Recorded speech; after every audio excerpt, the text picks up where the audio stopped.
There are three phases to your wealth creation journey. To your financial freedom, you'll have three distinct phases.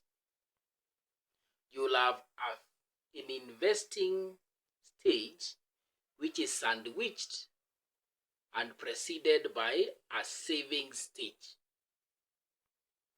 and preceded by a wealth creation stage. Then ultimately you'll be financially independent. These three phases are so clear and can be characterized. And if one doesn't understand the phases they are in, they are likely to take a bad decision that destroys their journey. Before we characterize or discuss each of the three phases, my name is O'Brien Daku and I welcome you to my YouTube channel. If you are new to this channel, I request you to subscribe. And if you are a subscriber to the channel, thank you for your subscription and continued support. Let's engage in the comment section. Like this video and share it. Those parameters are very important to me because YouTube algorithm will use those parameters to distribute or share this video to other viewers. And that will give us a wider community that is good with financial literacy. Let's continue after a 3-second break. Welcome back to our three phases in wealth creation. Our first phase, that is saving, our second, investing, and the third one, wealth creation. These three phases can be achieved in one. But let's begin with saving. Saving is setting aside a part of what we are earning or a part of our cash inflows for the future, for the uncertain tomorrow. We earlier discussed of the three phases of a person. The first phase where you depend on your parents or guardians, or you are depending on other people. And there is a second phase where you are depending on your active self. You are actively engaging in income generating activities, be it employment, doing business, or any active activity that brings in cash. Then there is a third phase that you will not be engaging in any active activity, but you will still have to depend. And in this case, you are depending on your former self. You are depending on incomes or investments, assets that you created, portfolios that you build during your active second phase that are generating sufficient incomes that sustain you.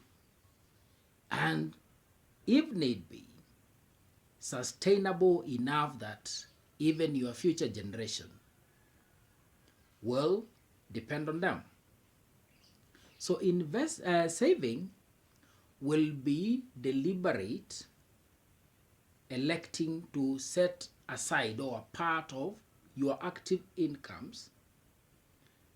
Then after building enough capital or accumulation of those active incomes, you put them in opportunities that help grow and generate incomes that can sustain you in the long run. In this case, therefore, saving would require two things.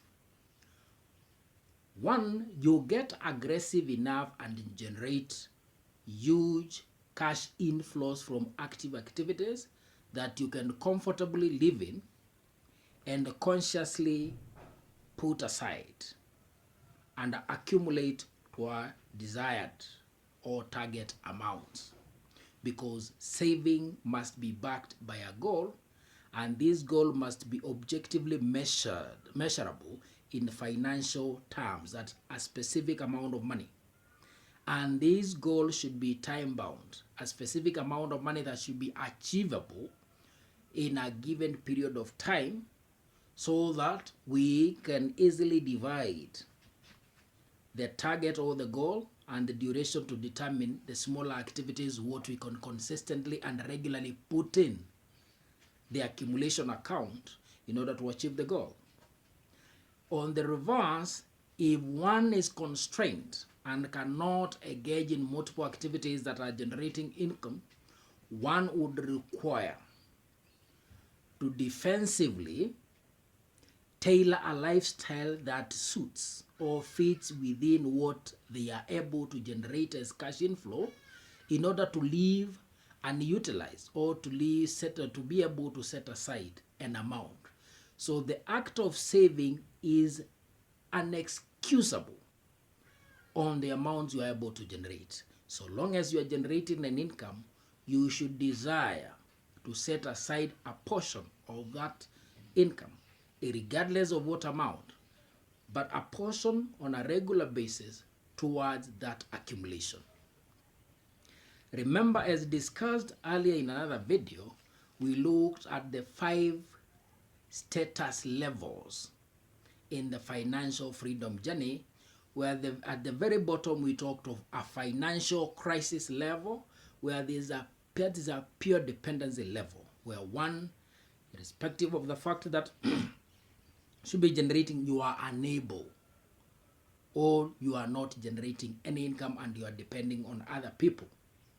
Then there was a second level that was a financial instability level, or what categorically we call a dependency level, where you are generating income or cash inflows, but your expenses are higher than what you are able to make. And in this case, we are not talking of where you are unable, or you have put yourself to live beyond your means. You are enjoying an average lifestyle, but the cash flows are insufficient, meaning that you need to get top-ups from other people, either be friendly loans, soft loans. And the third one was a level of financial stability. But whether you are in dependency level or stable level, you are supposed to make sure your lifestyle fits in what you are able to generate.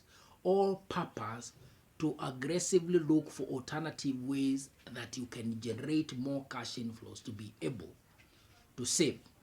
And the most option is being able to push yourself to generate additional incomes, because you need a good life. A good life need not be enjoyed when we retire, or when we choose to quit the active activities to depend on our investment cash inflows as our freedom. Therefore, in investing and saving would require budgets. Well, budgeting and budget is a term that currently they are not very palatable by many people, but a budget is just a tool that you design that enables you to be in control of your finances. It's a tool that enables you to take cognizance of your regular sources of income and give you control in directing where that money is going. Not to leave you with a lot of latitude or playing around, or allowing the money to dictate on its own. And by so doing, you are able to outline everything that you're supposed to undertake on a monthly basis, including the widely talked black tax, the savings, philanthropy, and any item that you need to undertake with the money. After budgets, then there comes in frugality and living within your means, which would require a commitment to stick to that budget, so that any additional incomes that we are going to aggressively seek or work to generate, they will go towards shortening the duration within which we are supposed to achieve our saving goal. Capitation, or accumulating the amounts that we are saving, we are building an amount of capital, resource, where capital is the resources that we shall now be using to put into investment opportunities or vehicles that promise a generation of returns to grow the investment and also to take advantage of compounding.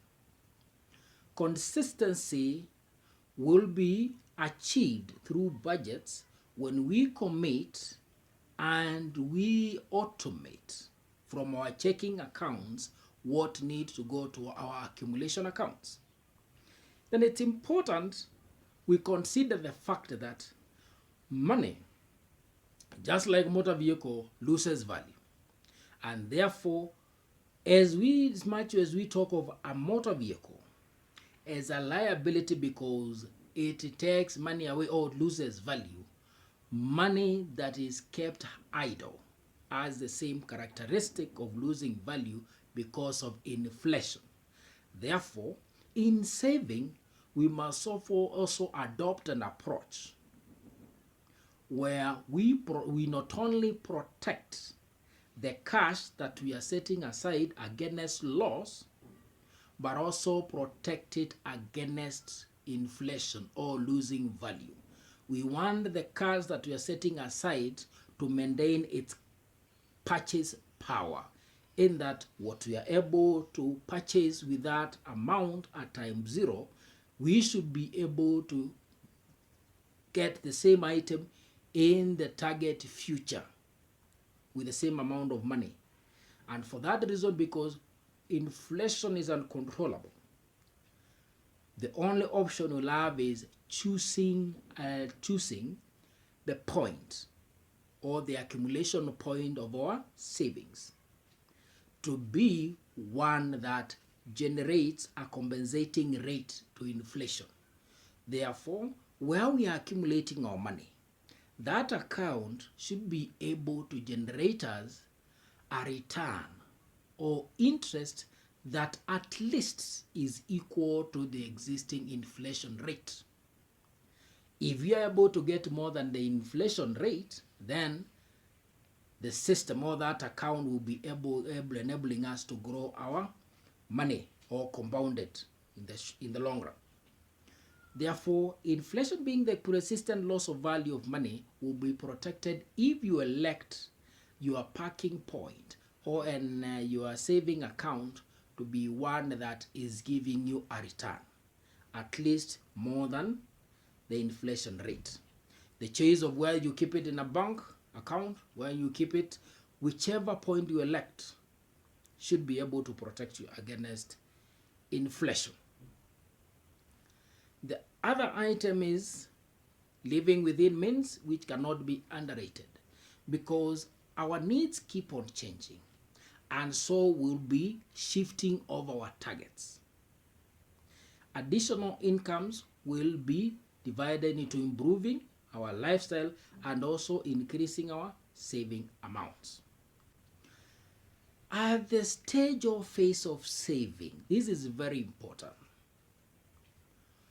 The most important thing in saving is accumulation, which refers to the amounts that we are generating and setting aside from our active incomes, and not the rate of return. The rate of return that we are concentrating at is the one that compensates inflation. But principally, for investing is about what we put into the accumulation account. And to put that one into perspective, we can look at an example. Assume, because the current rates, we have high yielding accounts that are giving us a rate of 17%, but to be modest and prudent, we let's use a rate of 15%. If you have put in 100 shillings in a high yielding account that is giving us a 15% return, at the end of the year, you are going to be getting 15 shillings the year, which consequently translates to 0.04 shillings per day and 1 shillings and 20 cents in a month. Looking at that figure, the rate, even though the rate is high at 15%, because of the amount that we have accumulated of 100 shillings, the amount of return or the interest is immaterial, and therefore insisting on the amount we are accumulating. The amounts that we are saving are more important than the return. Let's look at if you are concentrating on a 10,000, and 10,000 is 100 times of the 100 shillings that we are keeping. If we consistently put in 100 shillings on a daily basis for 100 days, the 101th day will have a balance of 10,000, which will be compounded. If that 10,000 is subjected to 15% return, we'll be talking of 1,500 shillings in 12 months, which will translate into 4 shillings and 11 cents per day. Notice that there is an improvement from 0.04 per day in 100 shillings to 4.11 shillings a day in 10,000 in a year of 1,500 shillings. Still confirming that the amounts that we are accumulating at this stage are more important than the rate itself, because the rate will be subjected to an object, which is the amount that you have accumulated. So therefore, at this stage, the return is very material. You are at a stage where, looking at the interest, you might literally get lost and discouraged and pulling out of saving, because you have taken your mindset to investing where returns are important, and wealth recreation where returns are important and reliable, at a stage of saving where returns will be inconsequential. And therefore, if you subject your mindset to the point where you're looking at returns as compensation of what the returns or the amounts that you're receiving can get you, then you get discouraged at that point. Saving is accumulation. It's not about your returns. If we look at the third level, where you have accumulated to 100,000, where 100,000 will be 10 times the 10,000. We were talking of 100 shillings. It took you 100 days to build to 10,000. It will take you 1,000 days to build to 100,000. 1,000 days will translate to 3 years over. What I'm insisting at that point is that in saving, the accumulation process is long term. But if your ability, you are able to pump in more money, you shorten the duration. Therefore, if we have the same goals, because everyone needs financial freedom, every one of us works towards achieving financial independence. And financial independence, financial freedom, is a point of reliance on assets generated incomes and not active incomes. It is a point in your life whereby money is never the most important thing. You don't wake up looking for money. You wake up to look to doing things that you get happy about, things that please you, because you have established systems of assets, portfolios that take care of the item of money. And to build up this wealth or these assets, because wealth is accumulation of assets, but assets and riches are different. We are talking of accumulation of cash flow generating assets. At that point where the assets, the cash that is generated by assets is so much more than what you require, then is the time we'll talk of you are independent. So at this stage of saving, it is accumulation. So to accumulate 100,000, you need, if you are putting in 100 shillings, we are talking of taking 1,000 days. That is 3 years. If you're talking of 1,000,000, quite longer. So it's a question of your ability. It's not about, we can't all be putting in an equal amount. It has to be, is equitable. We have different abilities. But the most important thing is adopting a mindset that appreciates accumulation. Then once we have accumulated substantial amounts, then we look at investing. Then at investing stage, that is when compounding becomes relevant. The relevance of compounding cannot be realized at in saving stage. If you have only 10,000 shillings and you want to stick your mind on compounding, at a random figure of like 12% return or 15% return, that one will take you 5 years or 4.5 years to get to 20,000, in line with the 72 rule. So in this case, that example is to emphasize that in saving stage, it is about suitability of the account that you are using in protecting your cash and guarding your purchasing power of that money against inflation. Those two things. So if you're in a good investing vehicle that guarantees your protection of cash and protection of the purchasing power of the money, we are good to go. But remember, I've insisted that you can achieve investing gains and saving gains in one opportunity or one vehicle. So if you are getting into in the opportunity that generates or gives you a return that is way above the inflation rate, you are good to go. The other factors to consider. So for saving is accumulation, not returns. Then once we have accumulated enough capital, that is the time we get into investing. My name is O'Brien Daku. Thank you for watching that video. I request you, if you are new to this channel, kindly subscribe, share and comment, because YouTube algorithm will use those parameters to share this video to other users.